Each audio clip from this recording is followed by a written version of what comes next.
தமிழ்நாட்டில் 5-6 வருஷத்துக்கு முன்னாடி மூவி சாங்ஸை விட கொடிகட்டி பறந்த ஒரு டாப் 6 ஆல்பம் சாங்ஸாக பார்க்கலாம். அதுவும் எனக்கு பிடிச்ச சாங்ஸ் தான் பார்க்க போகிறோம். இப்போ தான் சேனலில் ஃபஸ்ட் டைம் பார்க்குறீங்கன்னா சப்ஸ்கிரைப் பண்ணிடுங்க. 6th பிளேஸில் இந்த ஒரு சாங். உடனே உன்னை காதலிச்சேன், எனக்கே எனக்கே இருப்பான்னு. 5th பிளேஸில் இந்த ஒரு சாங்.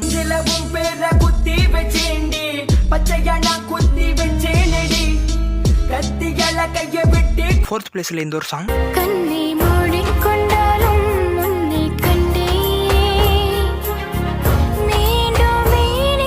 3rd பிளேஸில் இந்த ஒரு சாங்.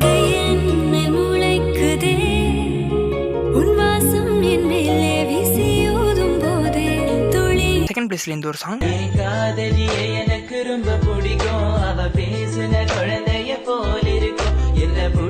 ஃபர்ஸ்ட் பிளேஸ்ல இந்த ஒரு சாங். உன்னை போல பொண்ணை இந்த உலகத்துல பார்த்ததில்லை. உங்களுக்கு எந்த ஆல்பம் சாங் பிடிக்குங்கிறத கமெண்ட் பண்ணிடுங்க.